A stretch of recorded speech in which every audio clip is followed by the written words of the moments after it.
Atualmente, por conta da pandemia, muita gente, inclusive eu, passou a trabalhar, ao menos parcialmente, em regime de home office. E isso causou um certo transtorno, porque de um momento para outro nós tivemos que adaptar nossa rotina, reorganizar o tempo, separar um cantinho de casa para poder trabalhar, enfim, uma série de medidas para se enquadrar, né, nessa nova situação. E ninguém sabe exatamente como isso vai ficar, né? Provavelmente as coisas depois da pandemia não voltarão a ser exatamente como eram antes, né? Então, provavelmente várias empresas vão alterar o seu esquema de trabalho, acontecerão demissões, e quem não se adaptar a essas mudanças provavelmente vai ter dificuldade em se manter no mercado de trabalho. Enfim, é necessário que haja uma adaptação da nossa parte, né, a essa nova realidade que a gente vai passar a viver. Em resumo, é necessário que tudo mude para que tudo possa continuar como está. E essa é a frase que define esse livro, O Leopardo, do Giuseppe Tomasi de Lampedusa.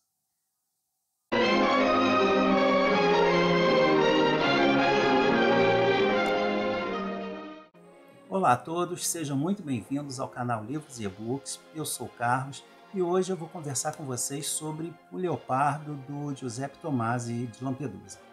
Esse foi mais um dos grandes clássicos que eu peguei para ler na adolescência, não gostei, acabei abandonando e agora, né, com mais maturidade, ele entrou não só para a lista dos melhores livros que eu li esse ano, como das melhores leituras da vida. Ele foi uma indicação do Norton, do canal 1001 Livros, para o nosso grupo de leitura, né? Foi a nossa leitura agora do mês de julho, e foi uma indicação mais que certeira. O Norton já colocou lá no canal dele as impressões que ele teve, né? Fez um vídeo muito bacana. Eu vou deixar na caixa de descrição o link para vocês darem uma olhada. Até 1860, a Itália não era um país.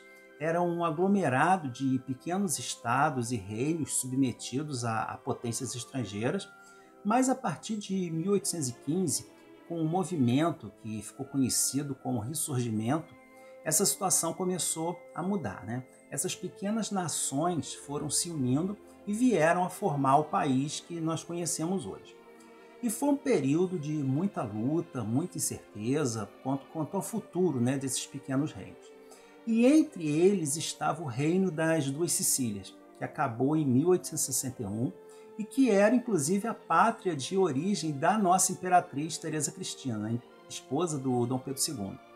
Logicamente, esse reino tinha sua nobreza e entre essa nobreza estava o personagem principal desse livro, o Dom Fabrício Salina, conhecido como o Leopardo, por conta do brasão da sua família que tinha uma estampa desse animal.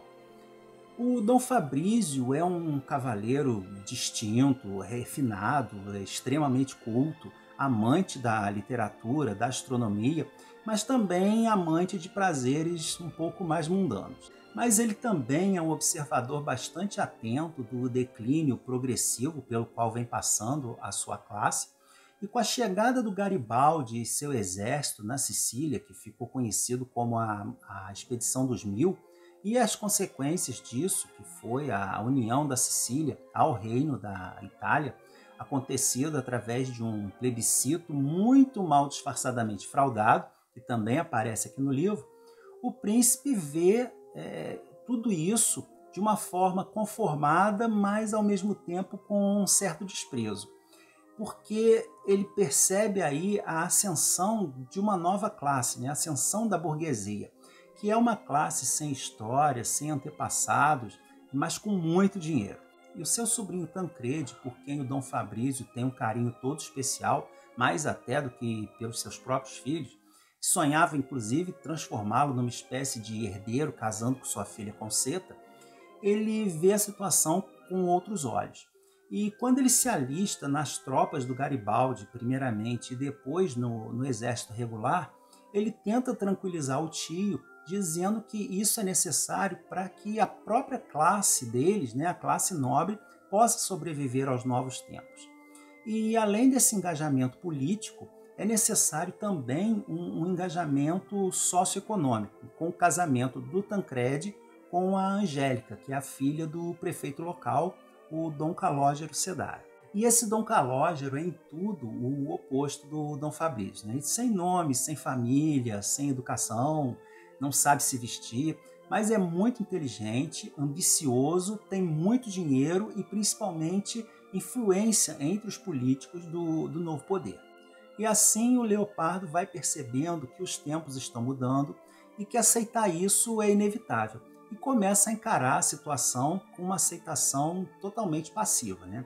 Ele me lembrou muito a atitude do nosso Dom Pedro II diante da proclamação da República. Ele sabia o que estava acontecendo, mas viu aquilo tudo acontecer, todos aqueles fatos e as consequências disso sem tomar nenhuma medida prática para tentar impedir.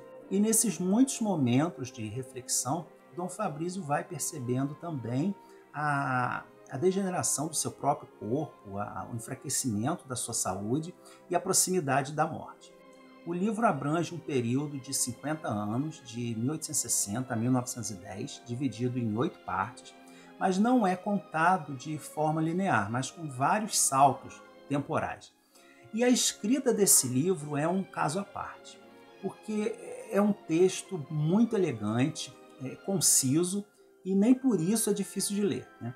Esse é um daqueles raros livros que, mesmo na tradução, a gente percebe como a escrita é bonita e dá vontade de conhecer a língua original para que a gente possa ler nela, né?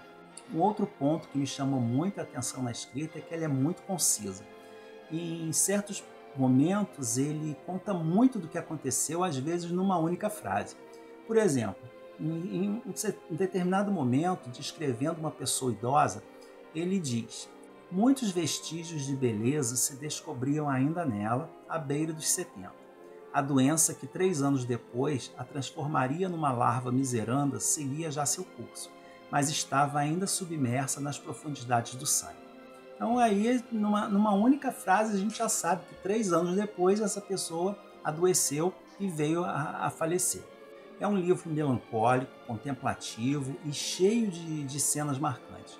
Uma delas, por exemplo, o Dom Fabrício fala sobre o espírito e a alma do povo siciliano, e ele diz que aquele é um povo muito antigo, muito orgulhoso, e que, embora na superfície ele aparente estar se adaptando e se modernizando, no seu âmago ele guarda uma alma imóvel, impossível de ser atingida e alterada.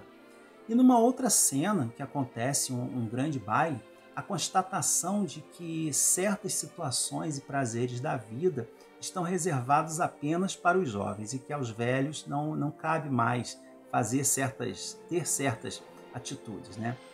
Tem também uma cena de morte que talvez seja a mais bonita já escrita, pelo menos é a mais bonita que eu já li.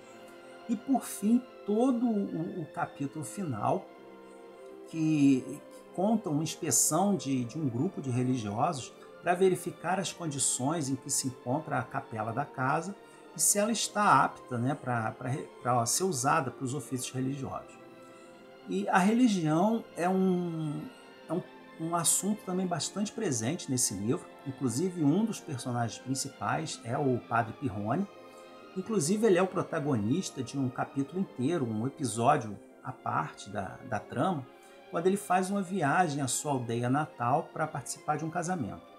E nesse capítulo nós vemos um pouco da vida camponesa, do povo comum da Sicília, né? Da essência desse povo siciliano. Inclusive, eu vou deixar aqui a indicação de um outro livro excelente que também li esse ano e que também se passa na Sicília, que é Os Malavoglia, do Giovanni Verga. Vou deixar o link para o vídeo aí, para quem quiser assistir. E ele se passa numa aldeia de pescadores, no mesmo período histórico do Leopardo. Então é bem interessante, né, perceber a repercussão desse fato histórico tão importante na história do país em classes sociais tão distintas. Aqui entre a nobreza e nos Malavoglia entre a população mais simples. E a própria história desse livro é muito interessante. Ele foi o único livro do Lampedusa lançado póstumamente em 1958, um ano após a morte do autor. O Lampedusa era ele mesmo um nobre, e muito do que é contado aqui foi inspirado na vida do seu bisavô.